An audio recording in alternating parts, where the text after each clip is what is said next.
அன்பார்ந்த சகோதரர்களே, divine shalom ஊழியங்கள் மூலம் உங்களை சந்திப்பதை இட்டு நாங்கள் பெருமகிழ்ச்சி அடைகின்றோம். நீங்கள் சுகமாக இருக்கின்றீர்களா அன்பு சகோதரர்களே? உங்களுக்காக தினமும் ஜெபிக்கவும் ஆலோசனைகளை கூறவும் நாங்கள் காத்திருக்கின்றோம். உங்களுக்காக நாங்கள் தினமும் ஜெபிக்கின்றோம். உறுப்பினர்கள் ஒவ்வொருவரும் காகவும் நாங்கள் ஜெபிக்கின்றோம். உங்களுடைய தனிப்பட்ட தேவைகள் ஆலோசனைகளை நாங்கள் காத்திருக்கின்றோம். முன்கூட்டியே நீங்கள் நேரங்களை ஒதுக்கினால் உங்களுக்காக நாங்கள் ஜெபிக்க ஆலோசனைகளை தர இலகுவாக இருக்கும். அன்பானவர்களே, சப்ஸ்கிரைப் செய்த உங்கள் யாவருக்கும் நன்றி. இதுவரை சப்ஸ்கிரைப் செய்யாவிட்டால் ஒரு தடவை சப்ஸ்கிரைப் செய்யுங்கள். உங்களுடைய சப்ஸ்கிரிப்ஷன் நிதி சம்பந்தமானது அல்ல, தேவராஜ்யத்தின் விஸ்தாரத்துக்கு, ஆசீர்வாதத்துக்கு உங்களுடைய ஒத்துழைப்பை வழங்குவதாக இருக்கின்றது. நன்றி நண்பர்களே, உங்களுக்காக நாங்கள் ஜெபிக்கின்றோம். ஒரு விசை ஜெபம் செய்வோம். கர்த்தாவே, இந்த வேளையிலும் விசேஷமாக இந்த லெந்து நாட்களில் நாங்கள் உமக்குள் எங்களை புதுப்பித்துக் கொள்ள ஐக்கியப்பட எங்களை கிருபை தாரும். விசேஷமாக கர்த்தாவே, இந்த யுத்த கொடுமுறையில் உலகத்தில் நடக்கும் இந்த யுத்தங்களுக்கு மத்தியில் சிக்கி தவிக்கும் அப்பாவி மக்களை உம்முடைய கரத்திலே ஒப்புக் கொடுக்கிறோம். கர்த்தாவே, நீங்கள் பொறுப்படுத்திக் கொள்ளுங்கள். தங்கள் உடைமைகளை, உயிர்களை இழந்த அப்பாவி மக்கள், அவர்களது குடும்ப உறுப்பினர்கள், நண்பர்களுக்காக கண்ணீருடன் ஜெபிக்கிறோம். கர்த்தாவே, ஒவ்வொரு நாட்டின் இராணுவத்தினருக்காக ஜெபிக்கிறோம். கர்த்தாவே, ஈரான் நாட்டின், அமெரிக்கா நாட்டின், இஸ்ரேல் நாட்டின் இராணுவங்களுக்காக, மத்திய கிழக்கு நாடுகளில் இருக்கும் ஒவ்வொரு இராணுவ வீரர்களுக்காக, பொதுமக்களுக்காக நாங்கள் பாரத்துடன் ஜெபிக்கிறோம். கர்த்தாவே, இந்த வேளையில் அங்கங்கு யுத்த கொடுமுறையில் இருக்கும் வியாதி உள்ள உம்முடைய பிள்ளைகளுக்காக ஜெபிக்கிறோம். வைத்திய சிகிச்சை உதவி பெற முடியாமல் தவிக்கும் உம்முடைய பிள்ளைகளை கர்த்தாவே கண்ணோக்கி பாரும்.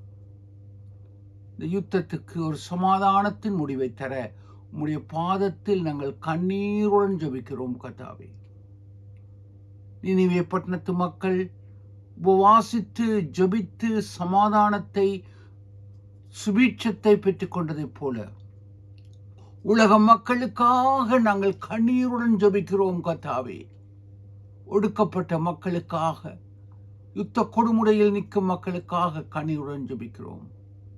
ஒரு நிரந்தர சமாதானத்தை தந்து, பொருளாதார சூழ்நிலைகளில் சிக்கி தவிக்கும் அப்பாவி மக்கள், அவர்களுக்கு விடுதலையை நீர் கொடுக்க வேண்டும் என்று கேட்கின்றோம். யுத்தத்தை வியாபார பொருளாக மாற்றும் மக்களுக்கு நல்ல புத்தியை நீர் கொடுக்க வேண்டும் என்று கேட்கின்றோம். கர்த்தாவே, நீரை பொறுப்படுத்திக் கொள்ளும்.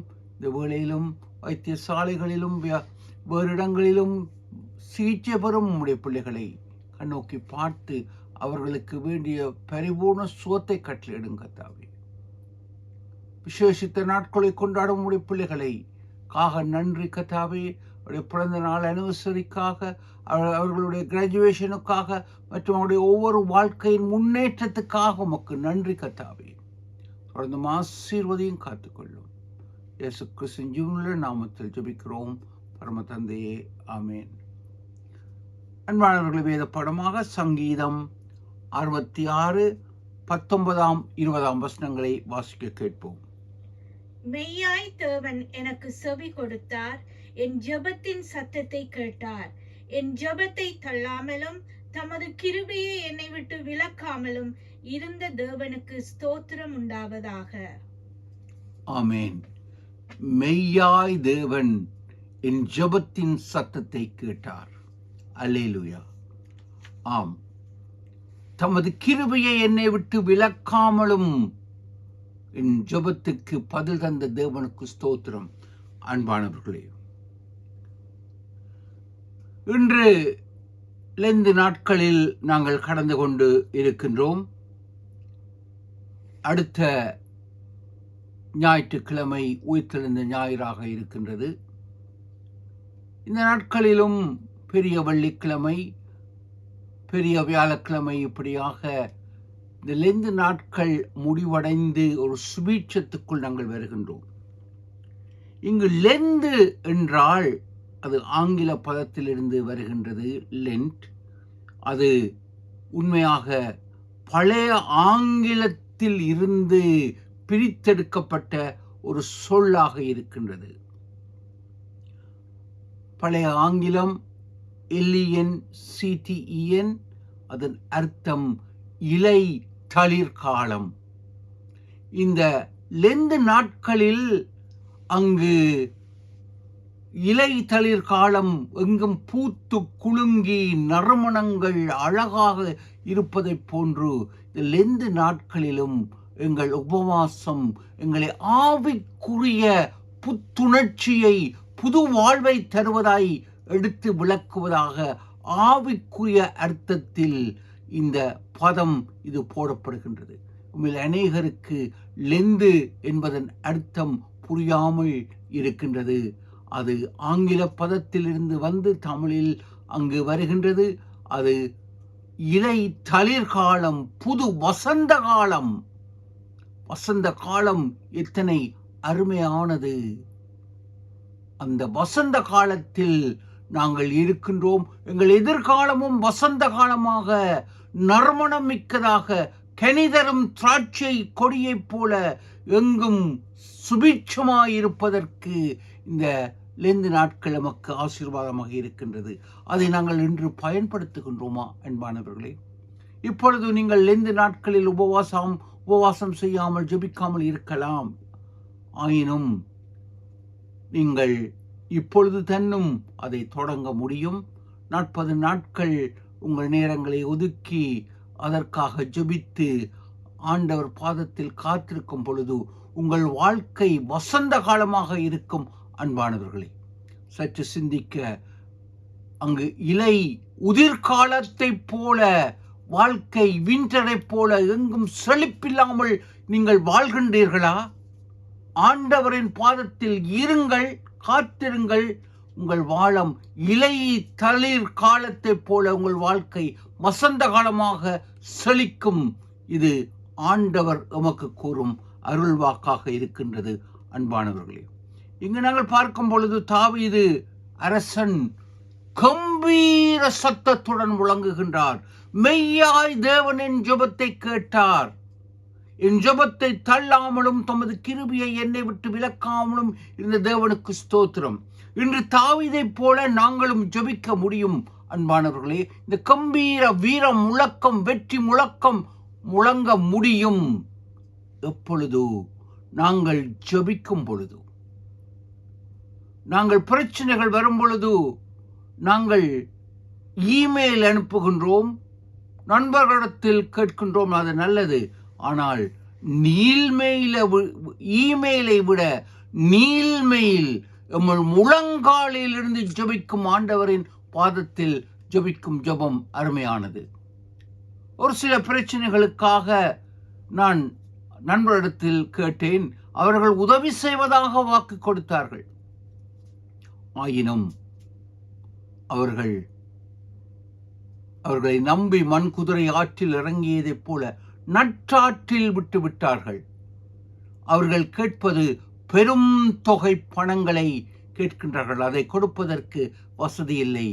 ஆயினும் அந்த நேரத்தில் அவர்கள் இப்படி நம்பியவர்கள் கைவிட்ட பொழுது ஆண்டவரின் பாதத்தில் கண்ணீருடன் பாரத்துடன் ஜெபித்தேன். ஆண்டவர் ஜெபத்திற்கு பதிலை தந்தார். பிரச்சனைகளிலிருந்து விடுதலை தந்தார். கர்த்தருக்கே ஸ்தோத்திரம். நம்பிய நண்பர்கள், உறவினர்கள் அவர்கள் கேட்பது இதற்காக பெரும் பணங்களை கேட்கின்றார்கள். நமக்கு தகுதியில்லை என்று தெரிந்தும், ஆனால் தகுதியின்மையை நினைத்து ஆண்டவர் இந்த இலை உதிர்காலத்தை இலை தளிர் காலமாய் மாற்றியும் ஆண்டவர் உடைய பாதத்தில் நீங்கள் இருக்கும் பொழுது உங்கள் பிரச்சனைகள் சுபீட்சமாய் ஆசீர்வாதமாக வரும். இது தாவீதின் அனுபவத்தை நான் விளக்குவதாக இருக்கின்றது. அன்பானவர்களே, இதைத்தான் தாவீது அழகாக கூறுகின்றார்.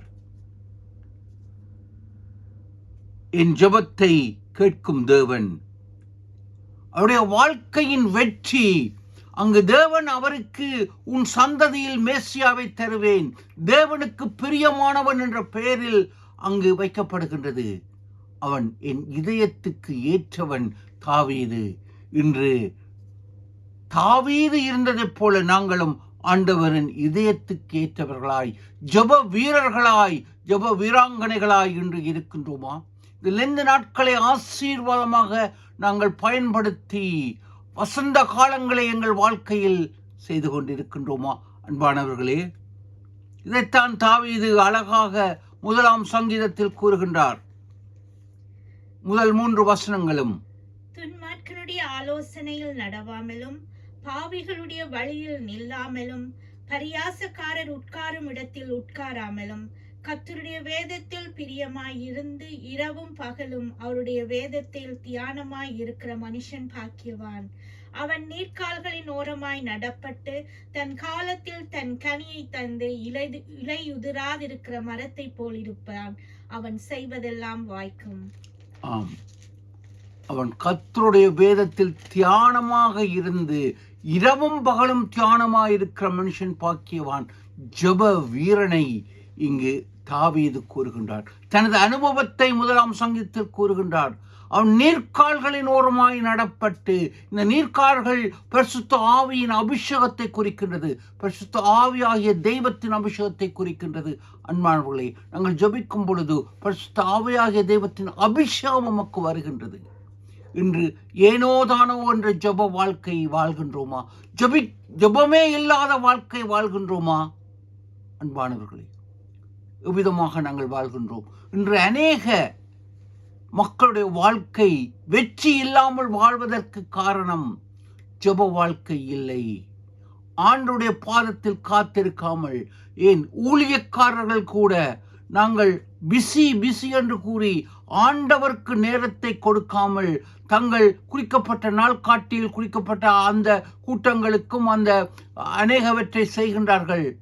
ஆனால் ஆண்டவரின் பாதத்தில் காத்திருக்காமல் இருக்கும் பொழுது அவர்களுடைய ஊழியங்களும் ஆசீர்வாதம் இல்லாமல் இருக்கின்றது. அவருடைய பிள்ளைகளின் சமுதாயமும் சந்ததியும் அங்கு ஆசீர்வாதம் இல்லாமல் இருக்கின்றது. அன்பானவர்களே, அவர்கள் ஆண்டவருக்கு முதலில் நேரத்தை கொடுக்க வேண்டும், பின்பு தங்கள் குடும்பத்துக்கு நேரத்தை கொடுக்க வேண்டும், அதன் பின்பு ஊழியத்தை செய்ய வேண்டும். அதை எல்லாவற்றையும் விட்டுவிட்டு ஒரு அரசியல்வாதியைப் போல ஊழியங்களை செய்யும் பொழுது ஜெபமில்லாத அந்த ஊழியங்கள் வெற்றி இல்லாத ஊழியமாக இருக்கின்றது. இது ஒவ்வொரு ஊழியக்காரனுடைய வாழ்க்கையின் அனுபவமாக, ஒரு ஊழியக்காரனாக நான் கண்ட ஒரு நிதர்சனமாக இருக்கின்றது. அன்பானவர்களே, இந்த நிதர்சனத்தை உங்களுக்கு நான் பகிர்ந்து கொள்கின்றேன். இன்று நாம் யாவரும் ஆண்டவர் இயேசுவுக்குள் அர்ப்பணிக்கப்பட்டவர்களாக இருக்கின்றோம். இன்று உமது வாழ்க்கை, உங்களது வாழ்க்கை ஆண்டவருடைய கரத்தில் முன்குறித்து தீர்மானிக்கப்பட்டதாக இருக்கின்றது. தாவீது முன்குறித்து ஆண்டவருடைய வாழ்க்கையில் தீர்மானிக்கப்படுகின்றார். தாவீது பிறக்கும் முன்பே ஆண்டவரினால் முன்குறித்து அவர் குறிக்கப்பட்டு, என் பிரியமானவன் இந்த தேசத்துக்கு ராஜாவாக இருப்பான் என்று அழைக்கப்படுகின்றது. இங்கு அதை விளக்கமாக கூறினால், முதல் அரசன் சவுல், அவன் 11ஆம் நூற்றாண்டில் 1020ஆம் ஆண்டு கிறிஸ்துவுக்கு முன்பு அரசனாக்கப்படுகின்றான். சவுல் அரசன் அங்கு அரசனாக்கப்படுவது 1020ஆம் ஆண்டுகளில். ஆயினும் 1 சாமுவேல் 13ஆம் அதிகாரம் 9 முதல் 13ஆம் வசனங்களில் பார்க்கின்றோம். அவன் தேவனுக்கு பிரியமில்லாமல் தேவனுக்கு முரட்டாட்டம் உள்ளவனாக அங்கு பலியிடுகின்றான். அவன் தேவனை பிரியப்படுத்த முடியாமல் நான் என்ற அகந்தையில் செயல்படுகின்றான். அங்கு பெலிஸ்தியர் இடத்தில் அவன் பலி கொடுக்கின்றான். சாமுவேல் வருவதற்கு முன்பாக இது 1030 ஆண்டு கிறிஸ்துவுக்கு முன் நடக்கும் நிகழ்ச்சியாக இருக்கின்றது. ஆண்டவர் அவனை புறம்பாக்குகின்றார். இது 1 சாமுவேல் 13 அதிகாரம் 9 முதல் 13 நான் பார்க்கக்கூடியதாக இருக்கின்றது. இது நடந்த சம்பவம் கிறிஸ்துவுக்கு முன் 1030 ஆண்டுகளில் நடந்தது. ஆயினும் தாவீது எப்பொழுது பிறந்தார்? 1030 ஆண்டுகளில். எப்பொழுது சவுலை ஆண்டவர் தள்ளிவிட்டாரோ அப்பொழுது தாயின் கற்பத்தில் தாவீதை தெரிந்து கொண்டார் ஆண்டவர். தன் பிரியமான ஜனங்களை நடத்தும்படி இஸ்ரவேல் சரித்திரத்திலே ஒரு சிறந்த அரசன், தேவபிரியன் தாவீதாக இருக்கின்றார். அவர் ஆசாரியராக இருக்கின்றார், ராஜாவாக இருக்கின்றார், ஆண்டவருக்கு பிரியமான ஒரு மகனாக இருக்கின்றார். அவர் அனைத்தையும் செய்கின்றவராக, ஒரு ஆசாரிய ஊழியங்களை செய்கின்றவராகவும் அவர் செயல்பட்டு வந்ததை நாங்கள் பார்க்கக்கூடியதாக இருக்கின்றது. தாவீது பிறந்தது கிறிஸ்துவுக்கு முன்பு அங்கு 1030 ஆண்டுகளில். அந்த ஆண்டுகளில்தான் சவுல் அரசனை ஆண்டவர் புறக்கணிக்கின்றார். அன்பானவர்களே, இதை விளக்குவதை நாங்கள் பார்க்கும் பொழுது இங்கு மத்தேயு சுவிசேஷத்தில் 1 அதிகாரம் 6 அங்கு எழுதப்படுகின்றது, ஈசாய் தாவீது அரசனை பெற்றார். மற்றவருடைய சந்ததி பட்டியலில் அவரை பெற்றார், இவரை பெற்றார் என்றுதான் இருக்கின்றது. தாவீதுக்கு மட்டும் ஈசாய் தாவீது அரசனை பெற்றார். பிறக்கும் முன்பே அரசனாக மகுடம் சூடப்பட்டவர் தாவீது. இன்று நாங்கள் சிந்திக்கலாம், நானும் நீங்களும் இவ்விதமாக ஆண்டவருக்குள் பக்தி வைராக்கியமாக எப்படி இருப்பது, எப்படி ஜெப வீரர்களாக இருப்பது, எப்படி இங்கு இலை உதிர்கால வாழ்க்கையை இலை தளிர் வசந்த காலமாக மாற்றுவது. தாவீதைப் போல நாங்கள் இல்லையே, முன் குறிக்கப்பட்டவர்கள் இல்லையே, நாங்கள் எப்படி ஜெப வீரர்களாக இருப்போம் என்று சிந்திக்கலாம். ஆயினும் ஒரு சத்தியம், அன்பான சகோதரர்களே, நீங்கள் தேவனால் முன் குறிக்கப்பட்டவர்கள். இதை கேட்கும் யாவரையும் ஆண்டவர் முன் குறித்து இருக்கின்றார். அவர் அனைவர் மேலும் பிரியமுள்ள தேவன். வேண்டுதல் வேண்டாமை இலானடி சேர்ந்தார்க்கு யாண்டும் இடும்பையில.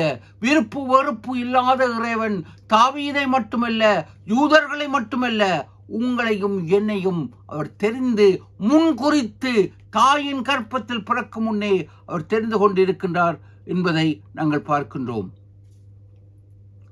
இதைத்தான் பேதுரு தனது நிருபத்தில் 1 பேதுரு 2 அதிகாரம் 3 கூறுகின்றார். நீங்கள் பிறப்பதற்கு முன்பதாகவே நீங்கள் தேவனால் தெரிந்து கொள்ளப்பட்ட ஆசாரிய கூட்டமாகவும் ராஜரிக கம்பீர ஜனங்களாகவும் இருக்கின்றீர்கள். பிறப்பதற்கு முன்பதாகவே நீங்கள் தேவனால் தெரிந்து கொள்ளப்பட்ட தேவ ஜனங்களாய் இருக்கின்றீர்கள் என்று தாவீது அங்கு தெளிவாக அங்கு பேதுரு எமக்கு கூறுவதை நாங்கள் பார்க்கக்கூடியதாக இருக்கின்றது. அன்பானவர்களே, இங்கு இதற்கு மேலாக நாங்கள் என்ன பார்க்கின்றோம்? எபேசர் நிருபம் 1 அதிகாரம் 4 எபேசியர்களின் நிருபம் 1 அதிகாரம் 4 பவுல் அப்போஸ்தலன் உங்களுக்கும் எனக்கும் கூறுகின்றார், நாங்கள் பூமியின் அஸ்திவாரங்களுக்கு முன்பாக முன் குறித்து அனாதி தீர்மானத்தின்படி அழைக்கப்பட்டவர்கள். தாயின் கற்பத்தில். எபேசியர் நிருபம் 1 அதிகாரம் 4 நீங்களும் நானும் பிறப்பதற்கு முன்னதாகவே, உலக அஸ்திவாரங்கள் உருவாவதற்கு முன்பே உங்களை முன் குறித்து ஆண்டவர் தெரிந்திருக்கின்றார். தாவீதை தெரிந்து கொண்ட தேவன், தாவீதுக்கும் உமக்கும் அங்கு மலைக்கும் மடவுக்கும் என்று சிந்திக்கின்றீர்கள். தாவீது ஜெப வீரனாயிருந்து வெற்றியை வசந்த காலத்தை சம்பாதித்ததைப் போல அவரினால் இஸ்ரவேல் சமுதாயத்துக்கும், அவரினால் இங்கு உலகம் முழுவதற்கும் ஒரு சந்ததியில் வந்த இயேசுவினால் ஆசீர்வாதம் வசந்த காலம் இருப்பதைப் போல நீங்களும் நானும் அதே தாவீது. அன்பானவர்களே, நாங்கள் எபேசியர் நிருபம் 1:4 கூறப்படுகின்றபடி, நீங்கள் உலக சிருஷ்டிப்புக்கு முன்பு உங்கள் தாயின் கற்பத்தில் முன்குறிக்கப்பட்டவர்கள். மதமல்ல கிறிஸ்து வழி, முக்தி வழி அவர் வழியே. இன்று மதங்கள் மனிதர்களினால் உருவாக்கப்படுகின்றன. மதம் இல்லை, கிறிஸ்து உருவாக்கியது. அவர் எந்த மதத்தையும் ஸ்தாபிக்கவில்லை. கிறிஸ்தவம் கூட அவரினால் உருவாக்கப்படவில்லை. மனிதர்கள் அரசியல் நோக்கில் மதங்கள் உருவாக்கப்படுகின்றன. இன்று நாங்கள் கிறிஸ்துவை அறிந்தவர்களாக மட்டும் இருந்தால் போதும். அன்பானவர்களே, நீங்களும் நானும் முன்குறிக்கப்பட்டவர்கள். தாவீதைப் போல ஜெப வீரர்களாய் இருக்க அழைக்கப்படுகின்றோம். அன்பானவர்களே, இன்று இந்த உலகத்தில் நடக்கும் யுத்தங்கள் அனைத்தையும் நீங்கள் அறிவீர்கள். தாவீதின் காலத்தில் சமாதானம் அங்கு கொண்டு வரப்படுகின்றது. அவன் பின்பு அவன் குமாரன் காலத்தில். இன்று இந்த உலகத்தில் நடக்கும் யுத்தங்களுக்காக உலகம் இலை உதிர்காலத்தைப் போல எங்கும் அழிவுகள் இருக்கின்றன. உங்கள் குடும்பங்களில் வியாதிகள், துன்பங்கள், வேதனைகள் இருக்கலாம். ஜெயம் உங்கள் கரத்தில். தாவீதைப் போல ஜெய வீரனாய் இருக்க நீங்கள் அழைக்கப்படுகின்றீர்கள். ஜெபம் செய்வோம். தொடர்ந்தும் அன்பானவர்களே, உங்கள் அறை வீட்டிற்குள் சென்று நீங்கள் குறைந்தது அரை மணி நேரம், அதற்கு கூடுதலாக ஜெபிக்க முடிய வேண்டும். ஆனால் அருமையான ஒரு ஊழியக்காரன் என்னிடத்தில் கூறினார், தான் அந்த குறிக்கப்பட்ட நேரத்தில் குடும்பம் இருந்து கதைத்து கொண்டிருந்தாலும் தான் தன் அறைக்கு சென்று தான் முழங்கால் படியிட்டு ஜெபிப்பேன் என்று கூறினார். வல்லமையான ஒரு ஊழியக்காரர், என்னுடைய உற்ற நண்பன். அவர் இப்பொழுது ஆண்டவர் பாதத்தில் பரலோகத்தில் இருக்கின்றார். ஆமன்பானவர்களே, நீங்களும் நானும் அவ்விதமாக ஜெபிக்க, இந்த நேரங்களை ஒதுக்கி ஜெபிக்க அழைக்கப்படுகின்றோம். அதிகாலை ஜெபம் ஆண்டவருக்கு பிரியமானது. அதில் அவருடைய பிரசன்னம் இருக்கின்றது. அன்று ஆதாமுடன் அவர் அதிகாலையில் உலாவினார். இன்று எங்களது ஜெபம் அதிகாலையில் நாங்கள் ஜெபிக்கும் பொழுது அது இன்னும் அதிக பரிசுத்தாவின் அபிஷேகத்தை பெற்று தருவதை அறியக்கூடியதாக இருக்கின்றது. ஜெபிப்போம். இந்த காலத்தில் மட்டுமல்ல, வாழ்க்கை முழுவதும் வசந்த காலமாக இருக்க நாம் ஜெபிப்போம். ஆண்டவரின் வெற்றி மகுட வீரர்களாக வாழ அழைக்கப்படுகின்றோம். சிந்திப்போம், செயல்படுவோம். தேவன் உங்களை ஆசீர்வதிப்பார்.